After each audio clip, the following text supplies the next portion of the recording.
get it, just send it to me in the chat and I'll Okay. share it on We Twitter. are live right now. I will chat Dr. Dave the link. Cool. Oh, you see that in the link in the chat window? Cool. Yeah, here we go. All right. So while Dr. Dave is posting that link, I want to say hello to everybody. Hope you had a wonderful weekend. We're coming at you Monday, April 9th. For those that watch this later, there's rumors in the news that the Wynn may be up for sale. Potentially MGM is sniffing around, may purchase it. I know some of the big players in China, like Galaxy, are talking about it. So it got me thinking about how the world of finance and the casino industry works and kind of how that's evolved. So Dr. Dave knows more about casinos in general than anybody I know. So I'm so pumped to have this opportunity to ask him a bunch of questions about it. And while before we jump into it, I want to take this opportunity to kind of plug our meetup at Sea July 30th. I know Dr. Dave's going to be talking a little bit about some of the topics that we're going to touch on today, how some of these entrepreneurs have built amazing businesses in the casino industry, like kind of the crazy entrepreneurial stunts that they pulled to build these legendary businesses, which is going to be a ton of fun. We also have just got approved from Royal Caribbean a slot tournament for all our guests. So if you've never been a part of a slot tournament, it's a ton of fun. If you have, then you know how fun it is, and that's one more reason to come July 30th. Royal Caribbean out of Miami. You go to urcomp.com for the details.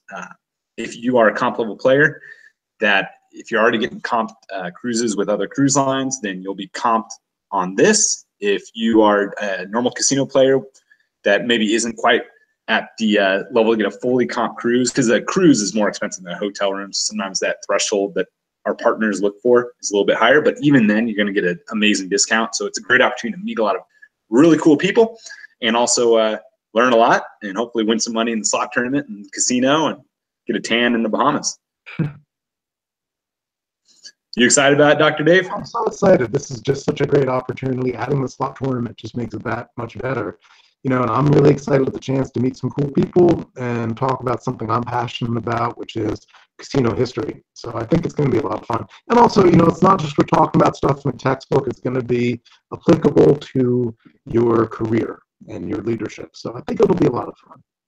That's right. That's right. We're all about making you guys more wealthy, so you take more UR comp trips and have more fun and and go on more of these events. So that's what this is all about. Yeah.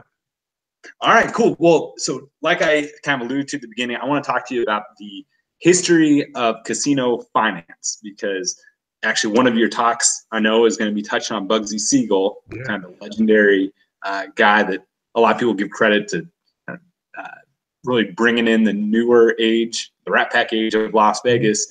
And so the reputation that he has in that early Las Vegas was it was all mafia money. And then over time, it's transformed to now pretty much everybody in Las Vegas is a public company. And so things have changed a lot. So I'd love to hear, maybe you can kind of walk us through what was, let's say, early Las Vegas. How did they get the money to build these casinos? Well, pretty much if you're building a casino of any size, you're going to have to get money from people involved in the gaming business. And since that was illegal and very well organized, that was by definition organized crime.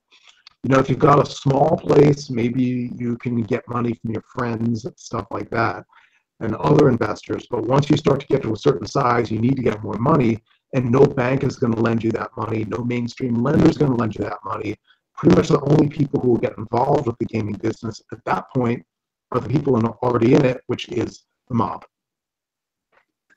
Gotcha. Okay, so the mob was running underground casinos around the country. Yeah, and the people, and the one important thing is that the mob wasn't a corporate entity. So it wasn't like you had Mob Incorporated with their headquarters in New York and other things. It was a bunch of different people doing a bunch of different things. And a lot of the guys who were in the mob had a lot of experience with gambling. The ones that were in Prohibition, the bootleggers, well, when they started running the speakeasies, they would also have gambling there. So they knew the gambling business. And a lot of them had been involved in stuff like the race wire, which was horse race betting. So they knew the gambling business and they knew how profitable it could be, which is why they were willing to invest when mainstream lenders were not. Gotcha. Okay. So these were guys that were familiar firsthand with how profitable the gaming business was.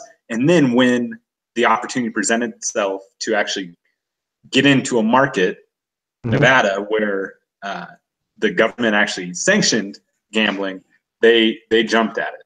Oh, they sure did. And the thing was, they would have a huge advantage because you just couldn't get financing from anywhere else. So if you wanted to, say, not be connected to the mob at all, it was really difficult. It was very difficult. So really, that was the only way you're in business. And that goes pretty much through the 50s.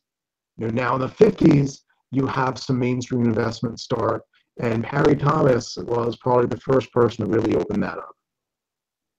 Gotcha. Now, Perry Thomas, he is the famous Mormon banker that Steve Wynn has referenced a few times when he talks about what really launched his career. So, maybe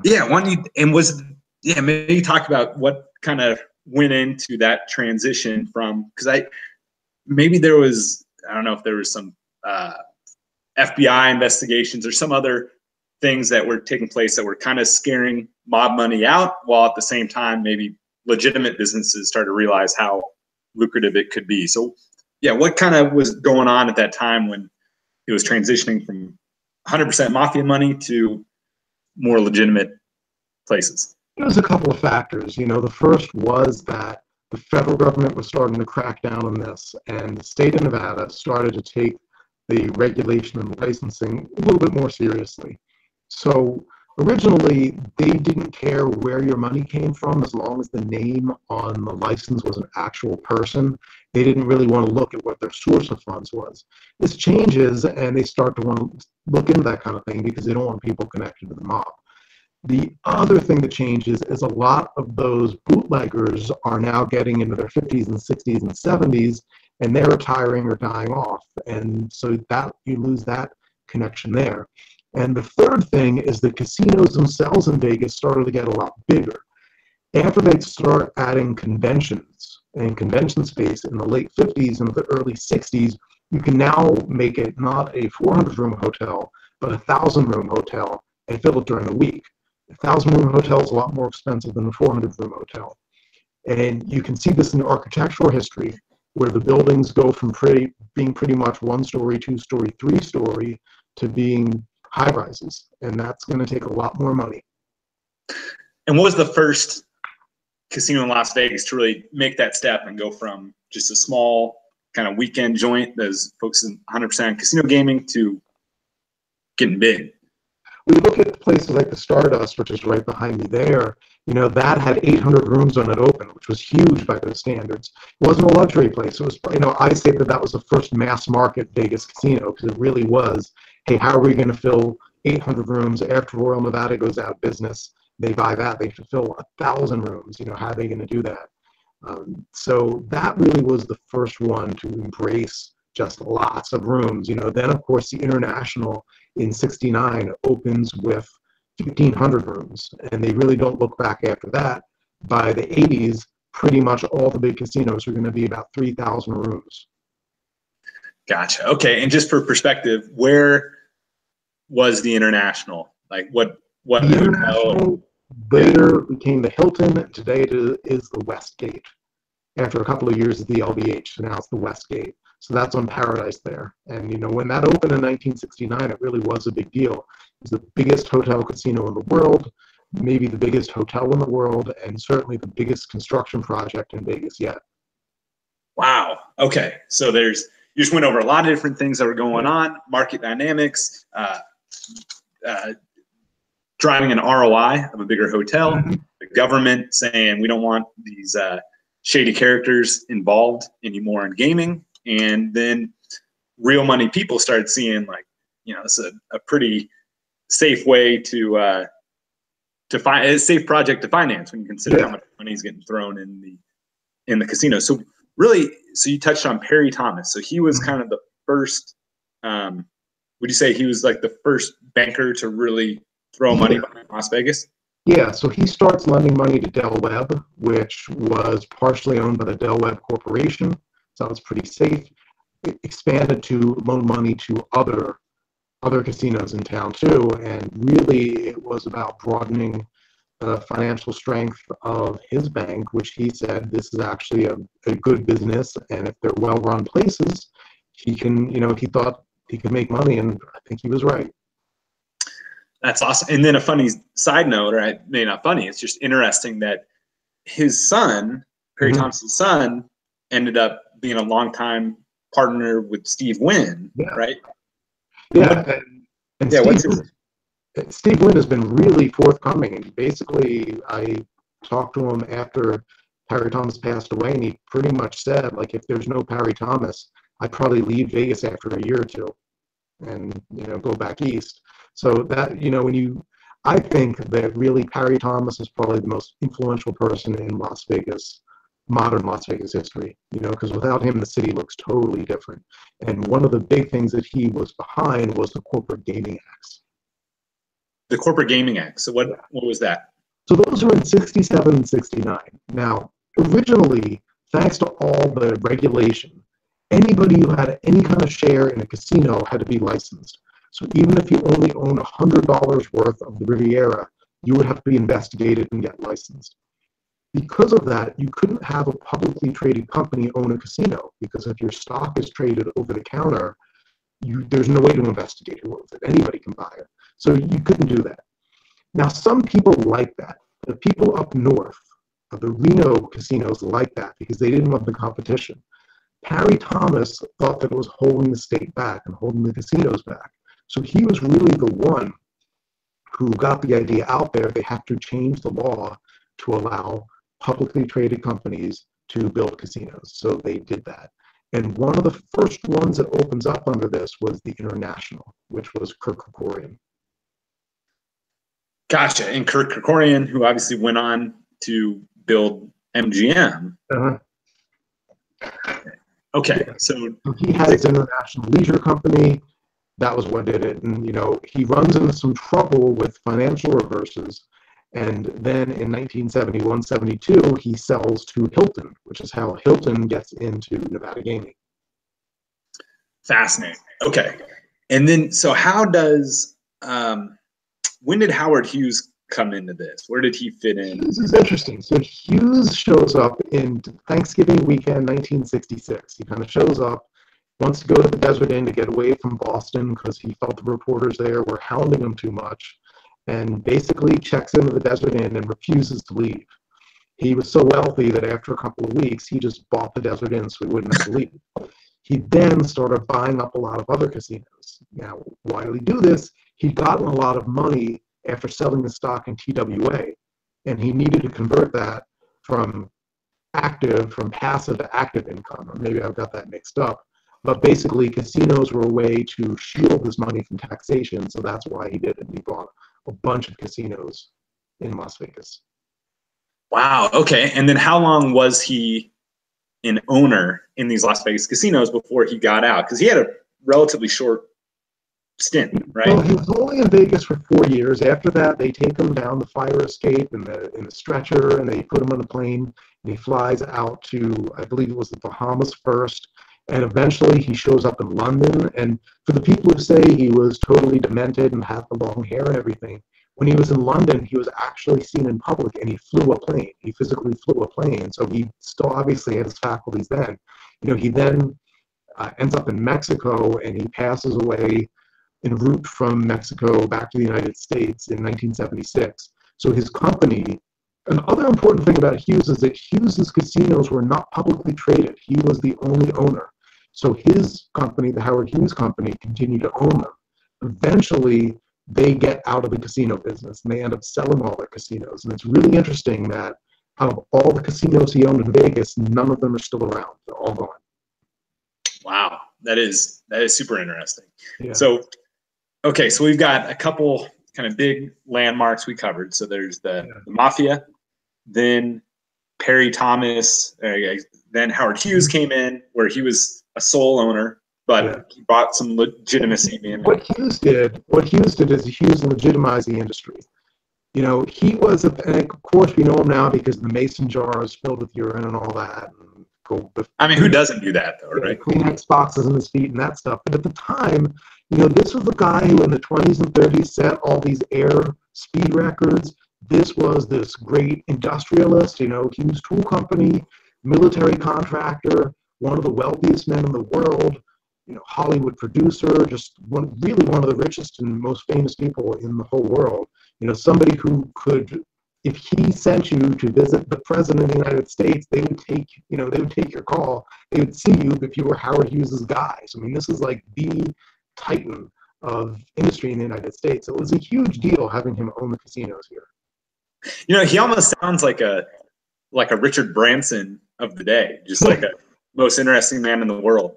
Yeah, he really was, and he had a lot of exploits. He did go a little bit funny towards the end there, actually quite a while before the end. He did go a little bit funny, but he had quite a few exploits. Very interesting guy.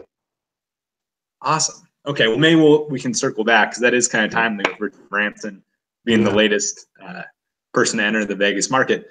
Mm-hmm. So we've got Perry Thomas, who kind of has a monopoly on funding Las Vegas for a window. And then was there any next kind of big step in financing Las Vegas? Yeah, you've got the Teamsters Union, which was run by Jimmy Hoffa at this point, and they also gave funding to a lot of casinos. They loaned a lot of casinos money. Caesar's Palace started with a Teamsters loan, so did Circus Circus. A lot of other casinos expanded with them. And this, of course, is probably one of the more controversial areas of financing, because it later turned out that maybe there were some connections with organized crime, the Teamsters Union, and the pension fund. But at the time, again, this was more legitimate than people just going into their shoeboxes and taking out money and giving people hundreds of dollars of bills and suitcases to bring to Vegas. So this was another step up, although, obviously not where the industry ended up going. The main thing after that is the Corporate Gaming Acts in 67 and 69. This is where corporations start buying in. Other big landmark was 1976-77, a new, I think he was I don't think he was the CFO yet, but I think he was a vice president of Caesar's World, named Terry Lanny, gets a loan from Aetna, the insurance giant, to build what I think became the Fantasy Tower. I think that was a Fantasy Tower they built with that. And this was the first loan from an institutional lender, like an insurance company. And it was really a big deal. And it really went a long way to sanitizing Las Vegas for Wall Street, because now, you went from Perry Thomas kind of personally brokering a lot of these loans to the Teamsters pension fund underwriting a lot of the casinos, to corporations getting involved. Now you've got mainstream lenders too.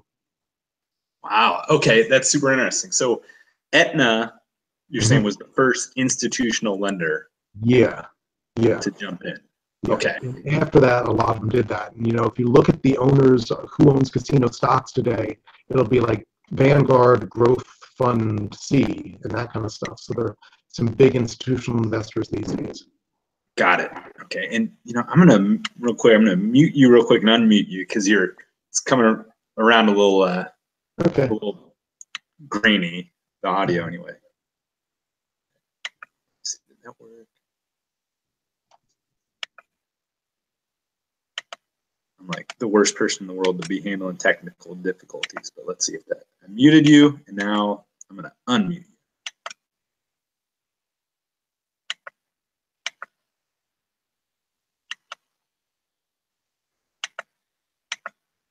Well, let's see if I can. But unmute now. All right, I think you can request to unmute, like click something on the screen, and then it should. Hopefully that'll work. Yeah. How's that? I think it sounds better. Yeah. Sweet. All right, cool. Yeah. All right, cool. So, so we've got Terry Lanny, who obviously went on to bigger things. So you said he was with Caesar's World at the time? He was with Caesar's World, then later he joins MGM after he doesn't get elevated to the presidency of Caesar's World. He later joins MGM. As CEO? Yeah, and eventually becomes CEO and chairman of MGM. And was he at the wheel when they took over Mirage? Yeah, he was. Wow, fascinating. I mean, okay, so we'll get to that. All right, so Lanny gets a loan from Aetna, which is the first institutional lender, and he was with Caesar's World. So did he use that to build a new tower? Well, I think they built the Fantasy Tower with that one. So the other interesting thing around this time, so it's kind of interesting because you have two companies at opposite ends of Vegas were pioneering. So one of them was Caesar's World, the other one was Circus Circus. You know, Caesar's, of course, we think of high rollers and suites and all that. Circus Circus, we don't usually think of high roller suites. You know, we think of the more value players. And it's interesting because around the same time, so Caesar's World and Caesar's Palace get this loan. They build this tower with high roller suites. Circus Circus gets money. They build an RV park, Circus Circus Land, which ended up working out really well for them. And they're actually really successful. So Circus Circus hires a guy named Glenn Schaefer, who could, again, speak the language of Wall Street in a way that Bill Bennett, who was the CEO of Circus, couldn't. You know, he was an old casino guy. He had come out of casino operations. He was good at what he did, but he wasn't going to be able to go to Wall Street and say, we need $100 million for an expansion, you know, whereas Glenn Schaefer really could. And that was, so he became the CFO. Eventually, he becomes the CEO of the Mandalay Resort Group, which is what Circus Circus becomes. So you have this new generation of leaders coming in specifically because they can work with Wall Street. Wow. Okay. All right. So that is very interesting. And I should add, by the way, that over your, I'm not sure if that's your left shoulder or your right, because everything gets twisted, but we've got your book Grandissimo, which talks about Jay Sarno, who really was the mind behind both of those, right? Caesar's and so that was him. So again, it's Sarno's big influence. You know, he is so important. And yeah, his two properties were the leading high-end and the leading value property for about 25 years or so, or even more. Interesting. Okay. And so now you've got institutional investors seeing that they can safely loan money and get a return on casino properties. And was the next step Michael Milken coming in, or was there anything in between? That's coming in at the same time, you know. So then you have the junk bonds, and that's another way of like, all right, we need to, this is a good business. We need somebody to convince Wall Street we can do this. And Steve Wynn really takes advantage of this. This helps him get the Mirage built. You know, he'd use some of these with Golden Nugget in Atlantic City, then uses them to build the Mirage. You know, and when that opened, there were a lot of skeptics in town, people who didn't think it was going to work, but obviously it worked very well. So suddenly, both the casino people were listening and Wall Street was listening. And now in the 90s, if you had a casino idea, it was a lot easier to get money. Gotcha. Okay. And I'm not sure if you know the answer, because it sounds like it's kind of a geeky finance question, but was an advantage of going to junk bonds versus a more traditional lender? Was it just quicker to raise big amounts of money? Or do you know why? Like, because it seems like Aetna, actually, I have no idea. Is it? Well, they can get more money. And again, with the financing and kind of adapting things to that tempo. And at the time, Steve Wynn was not a known quantity. You know, he had opened, you know, when he built the Atlantic City Golden Nugget, he was not that well known. And he didn't really have a track record yet. You know, he was running the Golden Nugget in downtown Vegas, which didn't have any hotel rooms then even. So when he wanted to build this opulent casino hotel in Atlantic City, you know, there were a lot of people who were skeptical. You know, he ended up delivering on all those promises. So sure did. Yeah. And then, okay, so we've got the junk bond era, which helped him build Mirage. Is that right? Mm-hmm. Yeah. And then did that usher in a lot of the other like kind of big hotel casinos that showed up then? Yeah, you know, and basically anybody who's building them is getting finance through, you know, doing an IPO or offering, you know, debt, or selling stocks. So pretty much the way you build a casino goes from you've got an idea and you've got a list of players, and then you borrow money from guys in the mob to build it, and then you skim money back to them. To, we're going to do a roadshow and meet with the institutional investors and try to sell them on our project. So that's kind of still where we are today, where it's really dominated by Wall Street. And then I'm not sure if it's the same, still under that same umbrella, or if it's something different. I was working at Harrah's at the time when Apollo and TPG, the private equity group, took them over, and it was, you know, they borrowed a ton of money, I guess, from a combination of banks and bonds or whatever. They borrowed a ton of money, took Harrah's private, and due to timing, it didn't work out too well. But actually, who knows if, I mean, maybe Apollo was happy with the result. I know that Caesars obviously had to go into bankruptcy. But is that kind of a, would you say that's a different development, kind of private equity taking things private, or was that just kind of a continuation of the same thread, or what are your thoughts on that? I think it's part of the same thing. I think really it's different ways of financing, and obviously people get creative with financing. I think the latest expression of this is the real estate investment trust, where now you split off your physical, the company that owns the actual casinos, then you have your management company, and you split them, and there's all kinds of tax advantages to that. So I think it's really, that was one step in the evolution. I think now with the REIT, we've gone to the next step in the evolution. You're right.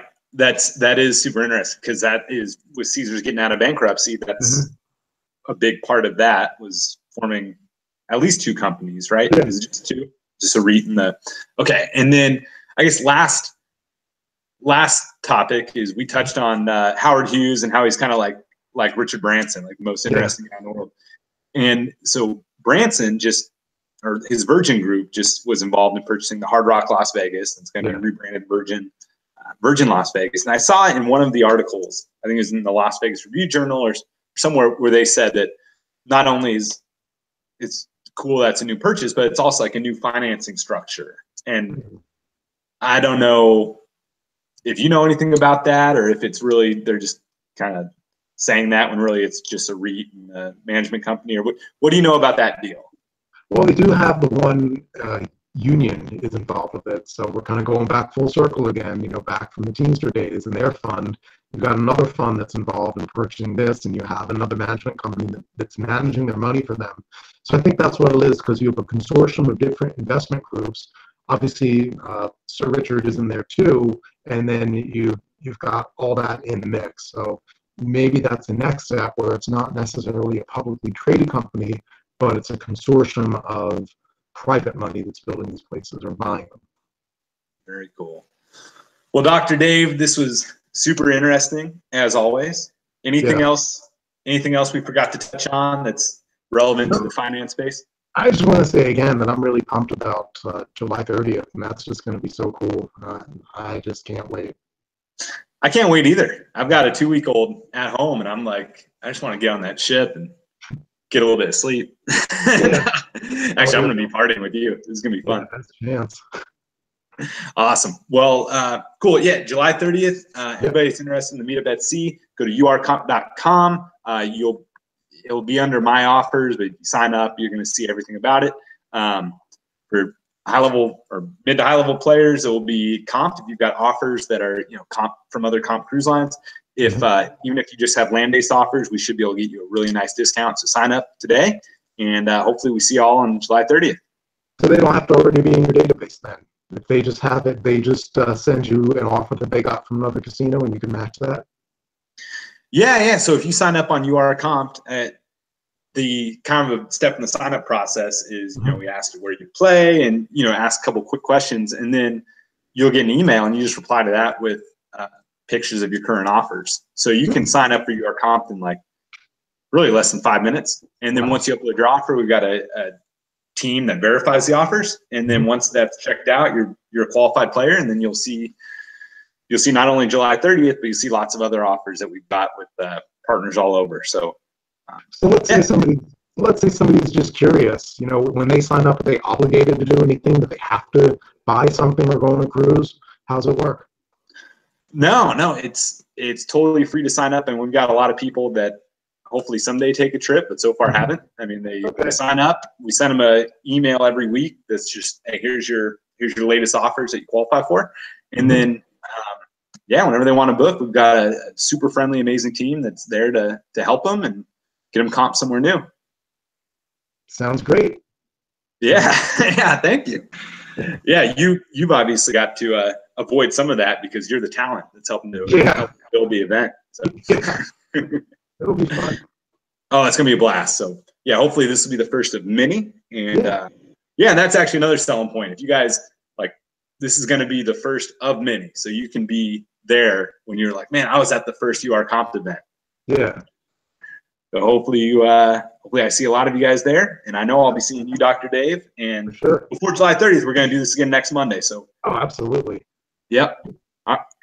All right, sir. Well, you have a wonderful week, and I'll talk to you next Monday. You too. Sounds great. All right.